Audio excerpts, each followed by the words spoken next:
So, can you tell us about the USP of your restaurant? Because this is something that's really intrigued me, so I want to know like more details about it.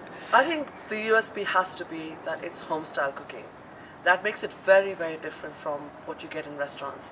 Because, I mean, for one simple fact, that a lot of the people who are working in restaurants learn to cook in another restaurant or in a hotel or in culinary school. That's not how any of us learned how to cook. I have an all-female kitchen. It's all housewives or people who are home cooks essentially, and we have a different style, and that's the kind of you taste the food immediately. It tastes like something your mom or your aunt made. And it's good because we're getting that type of food is for British Asians. You're bringing it to a mainstream audience, don't you think? That's like quite nice that they can get the. I mean, I at no point. I mean, someone asked me that were you nervous that people would think this is like not Indian food because they're so used to things. I think it is never ever ever too late to try and stand against the tide, and to some extent that is what I was doing when I started off by doing home style cooking, because most people would say, this is so different. And I still have people coming and asking, for chicken tikka masala and vindaloo, and I try and deal with that as gracefully as possible, saying that that is some part of our food, but this is not Indian food. It's very difficult because almost like the majority view is of a different style of cuisine, which is not our food. It's not our food. Yeah. So you want to bring back authenticity to I kind just of want Indian to take food. back ownership. No, and not for me, but for the entire community. South Asian community, where our food has been made into something that most of us don't recognize. And this also the problem is that there's a lot of cultural appropriation happening as well. So a lot of people who don't understand our culture cook our food in a style which is not really Indian. And I don't have a problem, it doesn't matter the color of your skin, as long as you respect the tradition that you're cooking. And if you're immersed in the tradition, you cook with honor and respect, because these are not random dishes. This is not something they put together just because it's quick and cheap and easy. I said this to someone that if you put enough ghee and butter and cream in my shoe, it'll taste nice. Yeah. So the whole idea that you cover something up, almost smother it in rich cream and pass it off as shahi or mughlai. I mean, I'm from that tradition. Yeah. It's such an insult to what we are. Yeah. Okay. And why the focus on second-born children? Like your story, could you delve into that a little bit? I'm a second daughter, and I, didn't really know why, but I always felt that's, I wish I was a boy, I'm not a boy. And this may explain, which is interesting because a lot of second daughters have the same thing. I never played with dolls, I didn't wear pink, because I was so desperate to be, the boy that the family clearly wanted. And I can't remember anyone telling me, oh, how sad. But I remember going out, to places, and people would point to my sister and me and tell my mother in Hindi, bas, itna bas. Like, I was that, oh, this is all you have. As if I didn't count. They were like, where's that boy? The great male heir that you didn't have. He did turn up, the great male heir, after 3 years. But, I kind of always felt something. And people would tease me a lot because I was very naughty. I played a lot with, all the servants' children outside my house. And they would tell me, oh, everybody cried when you were born. You always trouble. No one wanted you. And I used to be really upset that, why would they say this to me? Why did people cry when I was born? But, problem is that I never had the courage to talk about it. And then when I raised it with my mother has been the most loving person, so positive, and she's one of 5 daughters. She's never talked about her own issues, struggle, yeah. her own struggle. She's been really loving, and I am what I am today because of my mother. She taught me how to cook. But I have to say one thing, and this is not about my mother, but a lot of other mothers and mother-in-laws. This whole discrimination and lamenting when a girl is born, it is women who are helping it. Because the day the mother-in-law, the mother, and, if the grandmothers turn around and say, we're so happy the girl is born, I think that's when the tide can start changing. The problem is that patriarchy is being protected by a generation of women. But I think the time has come. We need to start talking about it. All of us. Some of us have children, some of us have not had children. But this has to stop, because unless we raise our voices, another generation of girls will grow up with that feeling, that scar, and it never heals. It never heals. No, it never heals. And what are you kind of doing? What are you implementing to make that change? Well, first of all, I'm talking about it, and I'm grateful for people like you who are coming and giving me a platform to speak about it. So I reach out to Asian community this way through people like you, and I'm very grateful. Thank you. But it's also, I was on the BBC, and I'm trying to talk about it. I talk about it in my restaurant, and there's a very visible second daughter of female empowerment, message. You look into my kitchen, you see 9 women. Not 9 women who are young, they have 2 grandmothers, but women who have seen through life, and most of them are second daughters. And then I talk about the fact that, we all have been, it doesn't matter whether you were born in a palace, how educated you are, our struggle is the same. Women need to understand that it is, we've got to break all these social, economic differences between us. You speak English, I'm first generation Indian, you're second generation Indian. It does not matter. We are women and we need to unite to protect the rights of the next generation of women and women today who are struggling.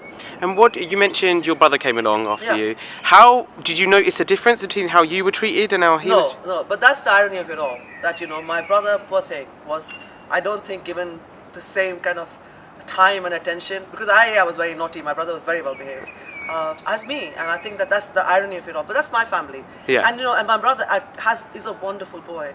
He's very fair, and he's, so I don't have an issue, but I know in families it happens, where the boy is this kind of star, the little king, and the girls are not treated that well. It's deeply damaging, because actually it sows the seeds of discrimination at birth. Because when a little girl who sees the lamenting when her sister is born must realize that this is what happened when I was born. And when the boy sees lamenting when a little girl is born, he immediately feels superior. It doesn't matter how you treat them. When he steps out the door, he won't touch his sister with disrespect, but he may touch another girl with disrespect because he feels superior. Why do you think that is then? Why do you think boys are favoured? Is it because they carry the name? Is it because, It's money. It's about money. It's our terrible, terrible backward dowry system. I think that is it. And this whole archaic idea of honour. Where what? So, for example, the girl side have to pay for the wedding and stuff like that. And in families, lower middle class families, even very wealthy families, this dowry culture is a cancer. It is eating into the rights of our women and destroying families. And ultimately, so families are thinking, boys are going to be less cost effective. Yes. Yeah. So. And also the whole idea that if you have girls, people are worried about honour. Is she going to? And especially, I know this in this country. A lot of people are worried that she's going to have boyfriends. She's going to bring dishonour to the family. It's a problem looking after girls. And I think dishonour to a family, boys and girls both bring dishonour to the family. Yeah. But what is honour? I question that. If you want to marry someone from a different community, you want to marry someone from a different culture or color, I think at the end, these are not such big issues. The bigger issue is respect your own blood, your child. That is honor. Yeah. Honor your child. Forget about all these other issues that are, to some extent, so superficial. Because this is your blood. And, honor killing, where you kill your own blood because they've done something that you didn't approve of. How dare you? It doesn't give you the right to do that. And reputation's kind of taken over, hasn't it? Yeah. People care about reputation more than their own kind of and this is a children's kind of problem, feelings. Deep-rooted problem in our community. And the sad thing is that a lot of Asian families who moved to this country in the 60s and 70s continue to have that same views. Worried about, their child, who they're going out with, don't come back late, what you're wearing. And it is a problem. It is a problem which is, has to be addressed. One thing I did want to bring up with you and get your opinion on, because I've asked other people this as well. Okay, so we are, fighting for equality and getting, and everyone believes that men are behind that as well. Yeah.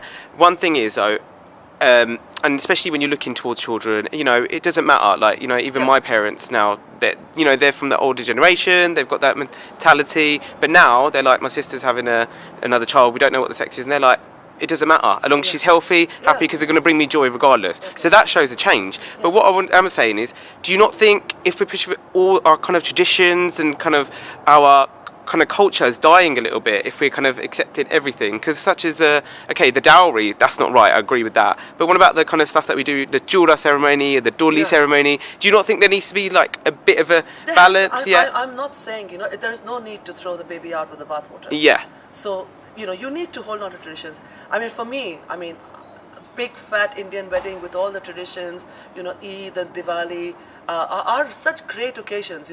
It's not necessary. I think everybody has a filtering system. Yeah. You need to filter out things that are harmful and toxic and damaging, and keep all the richness and the vibrancy and the beauty of our culture. I'm so proud of who I am.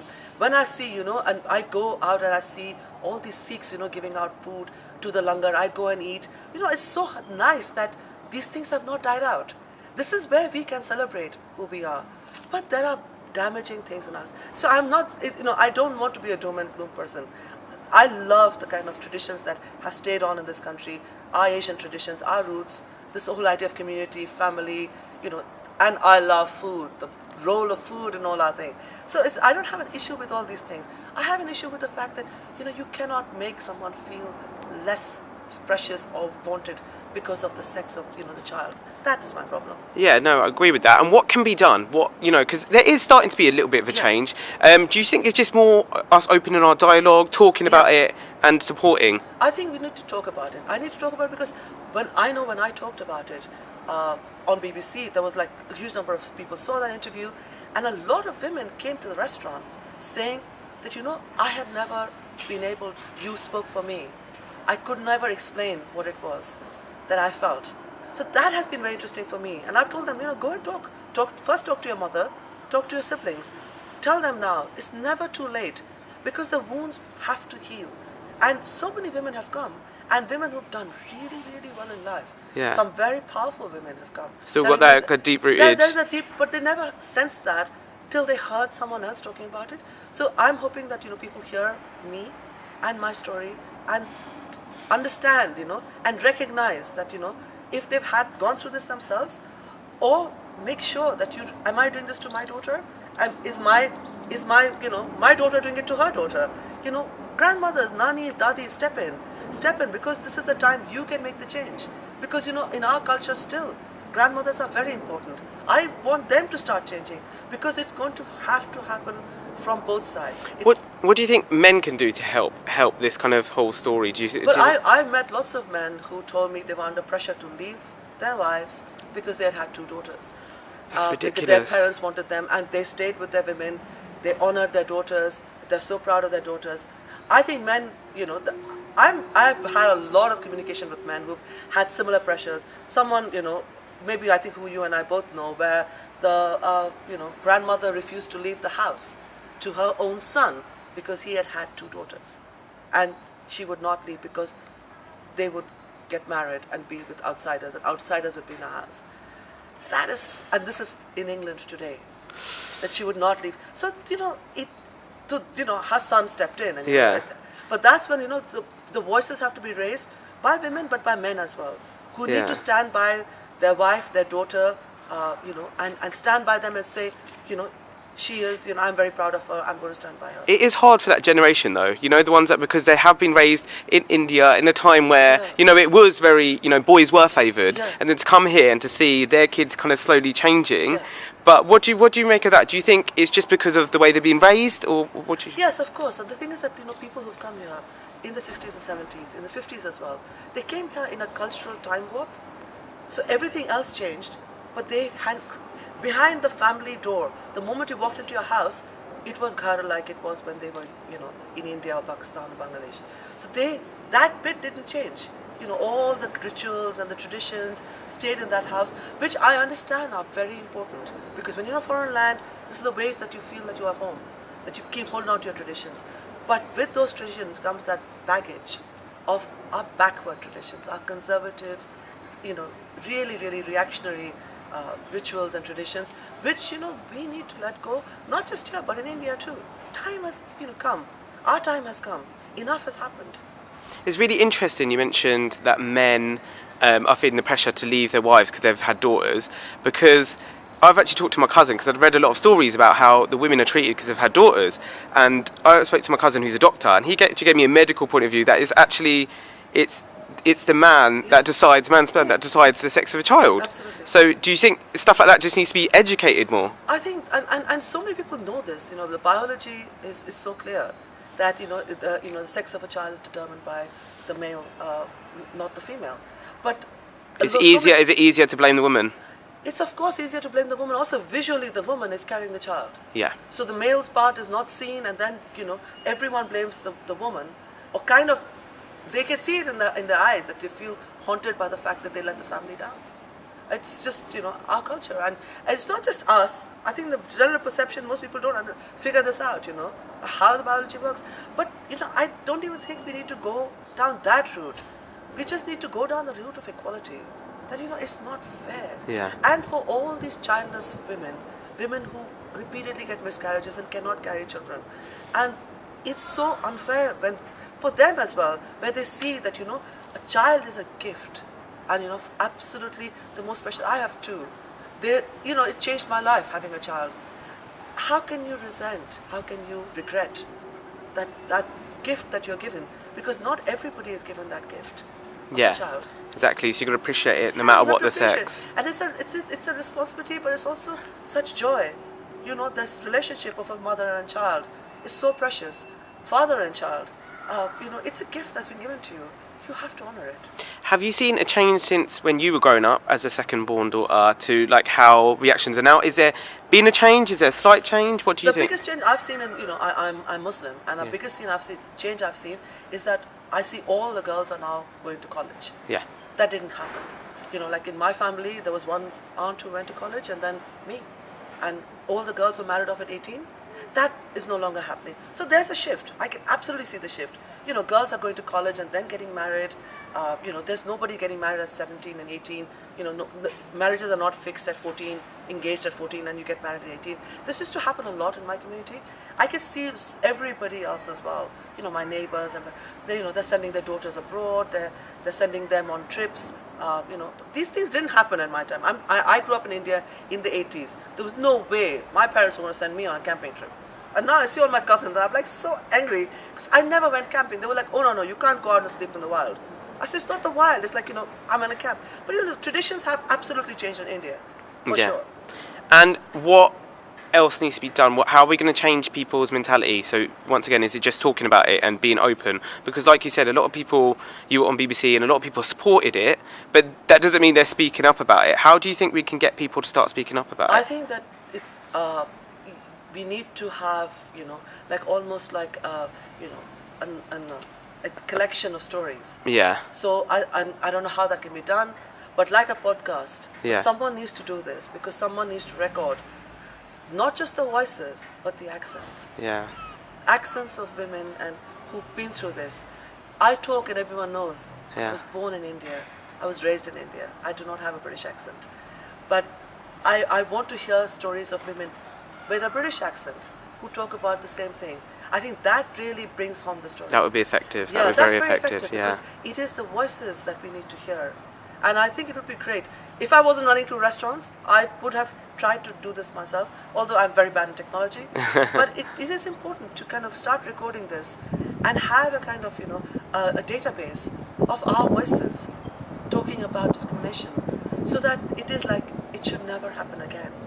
And literally we are recording something that is going to be history, almost, because we need to put a stop to it. And my generation is kind of in between that generation where we're shaping the next generation and how they think about the sex of a child. Yeah. What do you think we could do? Because obviously the older generation have that thinking from how they grew up, which is fair enough. Yeah. And then they're slowly, coming to Britain. You see a kind of a more modern take. So how do we shape it? You all are the bridge. Yeah. You all are the bridge between two generations, and you are tied to us, the older generation, the first generation immigrants, and to a second generation British Asian, where they are more British than Indian or Asian. And I think that this is that bridge generation where you all still have stayed at home. So it could be that your child will leave at home at 18. Yeah. And so that is really important, because you still understand where the older generation come from, and you know what modern British society is like. So it is this, actually the onus has to be on this generation. So just us saying that we don't mind whether it's a boy or girl, yeah, that can change the entire story. Yeah. Because the thing is that it has like every act ends. You all are the ones who are on stage now. So it's your role, it's your voice that matters, because that generation, the older, more conservative generation, their voices need to be